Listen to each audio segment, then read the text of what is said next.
The Community Radio Continuous Improvement Toolkit is something that we developed about 3 years ago, primarily in the Indian context, because community radio stations were beginning to feel that they are doing all this work, but they don't quite know if they are doing well, if there is a better way of doing things. And they were a bit tired from externally imposed evaluations. And so we worked with a lot of community radio stations in India to develop this toolkit in a participatory way as a self-assessment toolkit. Okay. So were you finding that perhaps stations in India were failing because they didn't get enough funding, because they didn't have the impacts that the funders required? See, not so much about impact. And this toolkit is not going to help them document impact.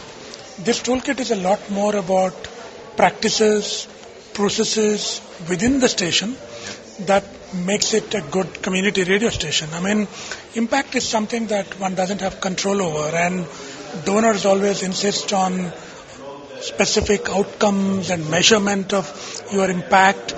This toolkit will help stations put in place better, more improved practices within the station that makes it a good community radio station. Okay, and you talked about the different chapters or parameters of the station, and you mentioned 9. What are those, please? I hope I'll remember all of them. But see, there's one on content management. I mean, who produces, what is the content and all of that. There's one very important one on governance, which is about management structures. There is revenue generation and financial accountability.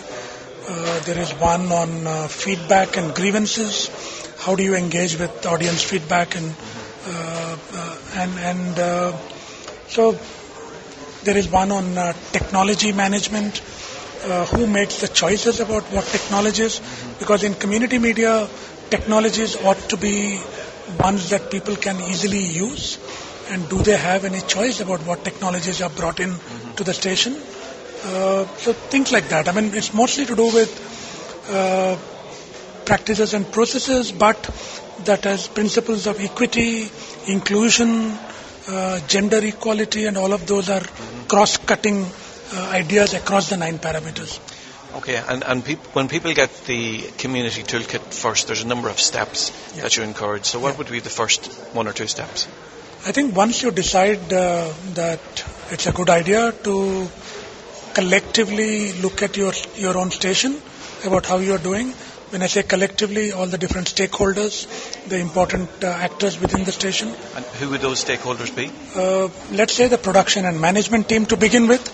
But then if you have community representatives on your board, you have an advisory board, you have an NGO that works with you, I think it's a good idea to include community members in this process and sit together. It might take a couple of days. I mean, people need to spare time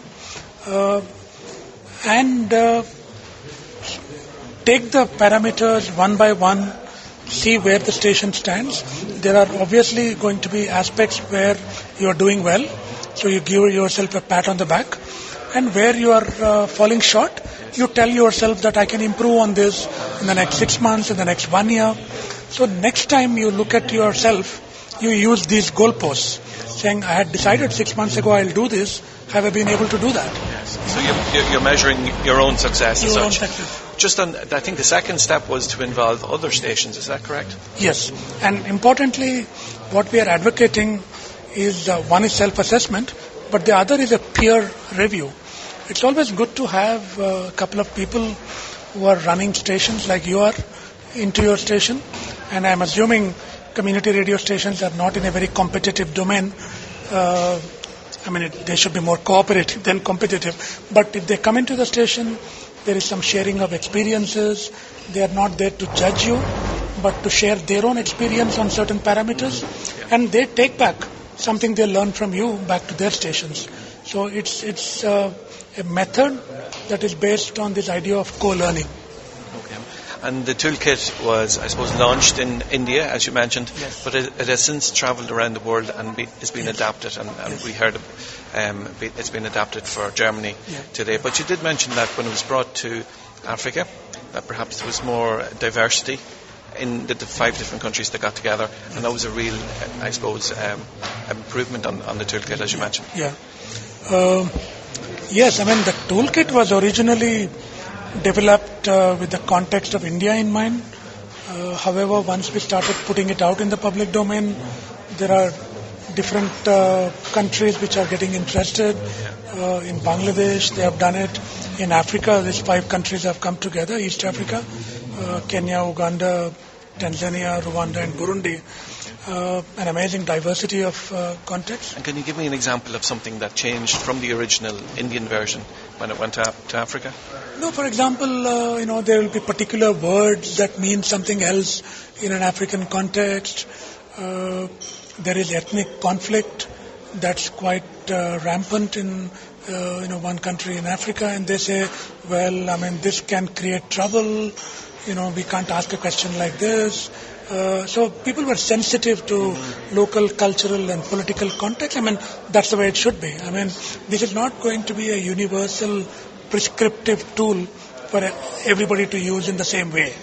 Yeah? As you said, it's continuous learning, so it's been continuously adapted. Yes. So if somebody was interested in finding it out and having a look at the 60-page continuous improvement, community radio continuous improvement toolkit, where could they find it?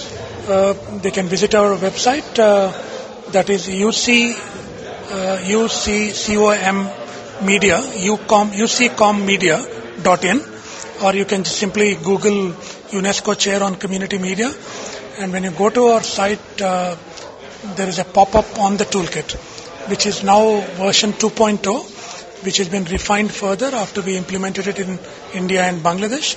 So that's downloadable. There is an English version.